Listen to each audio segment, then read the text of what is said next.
The thing about Cousin Greg that people notice when they first meet him is that he's massive. And they talk to him about it, which never goes well because he's an extreme introvert. And in fact, he's such an introvert that he's actually quite extroverted about how introverted he really is, which I guess makes him like an inverted introvert. An invertrovert, if you will. You know the type where it's like, I'm so uncomfortable with this interaction, but I want all of you people to watch me melt down about it. That's Cousin Greg, okay?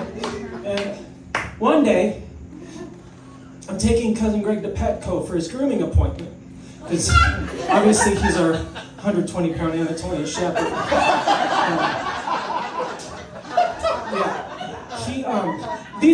These dogs, by the way, they were bred to protect sheep from wolves and bears. Wolves and bears, you guys.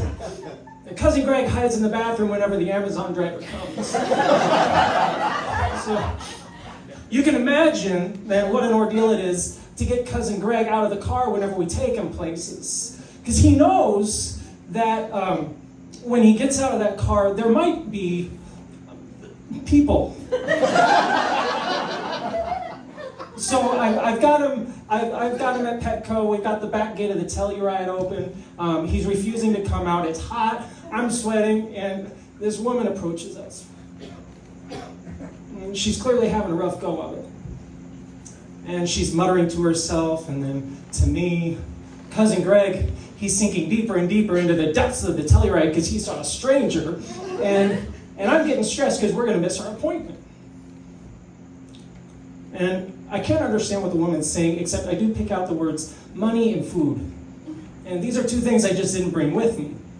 So I tell her, look, I'm sorry, I can't help you. My dog, he's really scared right now. I got to get him out for his appointment. And she gets really frustrated with me. She huffs off, muttering to herself some more. And just as I'm like climbing into the back of the Telluride to retrieve my mammoth baby, this woman turns around, points at me, and in perfect King's English, she yells, "Skinny dickhead!"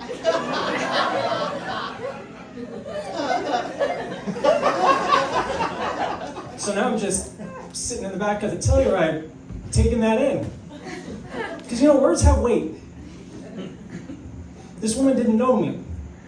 She didn't know that I was carrying a 10-year-old terminal cancer diagnosis.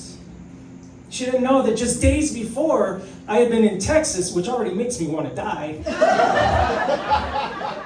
Sorry, Laura. That I have a certain number of years left. She didn't know that I'm a husband and a dad and a public school teacher. She didn't know any of that.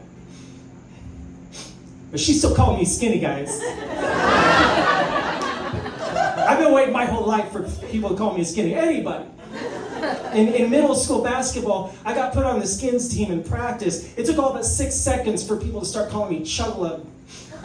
Even in adulthood, I'd run marathons, ultra marathons, and my finish line photos, forget it. They look less like triumph and more like surveillance footage of a Bigfoot sighting. So when I got diagnosed with cancer in 2015, part of me thought, and I'm not proud of this, maybe this is how I get my beach body. Like you've heard that about chemotherapy, right? That some people lose weight. Well, I'm here to tell you, chemotherapy does not give you weight loss. Chemotherapy gives you darkness. It takes the things that you once enjoyed during chemo and makes it so you can't stomach them after chemo. For me, it was things like raspberry tea, Altoids, and prayer. That was...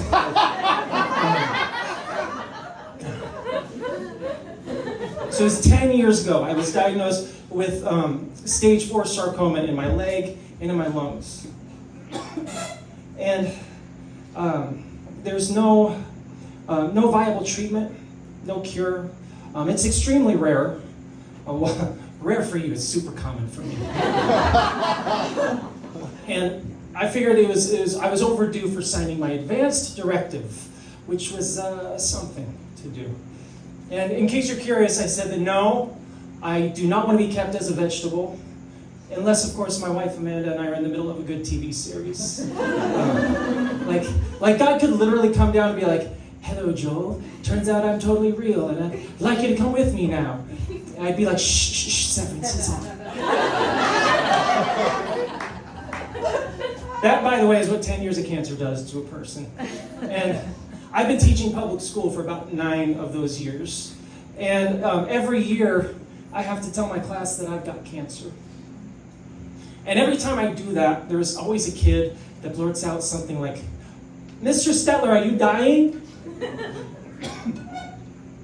And that's actually something I love about kids.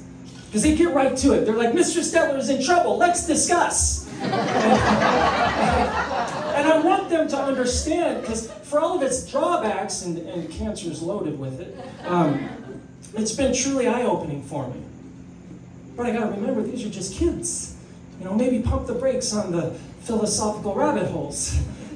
So every year when someone does that, I have to stop myself from getting real serious and being like, "Aren't we all dying, Tyler?" I mean, from the moment we're born, life starts attractive. I mean, time isn't something we have, it's something we're actively losing. In fact, Tyler, biologically speaking, our cells are constantly deteriorating. Entropy's undefeated. So am I dying? Yeah, Tyler, but so are you. We all are. The real question is, what are you going to do with those fleeting moments between now and the inevitable heat death of the universe? Anyway, open your math books up to page 12.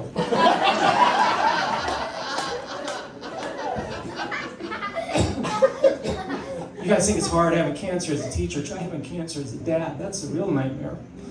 I mean, don't try it. It's a hard 0 out of 10. I don't recommend it. This year, it was back to school season that was really triggering for me. Because, every parent I know is posting back to school photos of their kids, in little outfits, holding little chalkboard signs, like a goddamn Hallmark movie.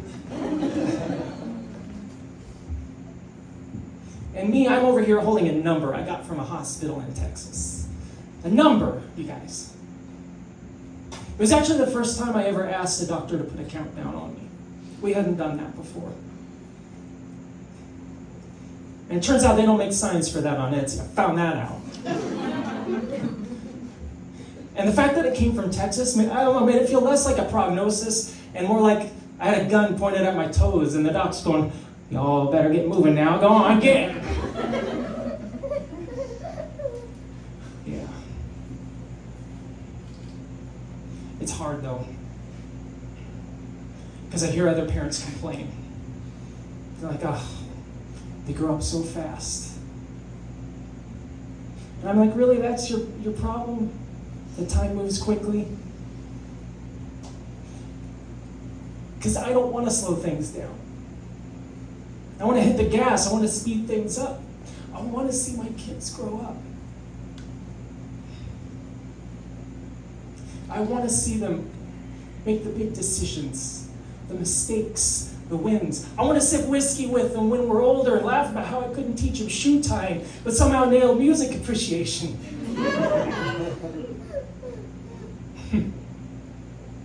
You think time moves too fast? I'm jealous of the people who get to say that. Because that's the default. That's the way it should be. But cancer, as you're going to see tonight, doesn't give a shit about default. Cancer takes default, lights it on fire, then mails you the ashes with a bill attached. You think time moves too fast? Good. Hope it gets a move on it, because this cancerous dad would really appreciate it if tomorrow would just go ahead and get here.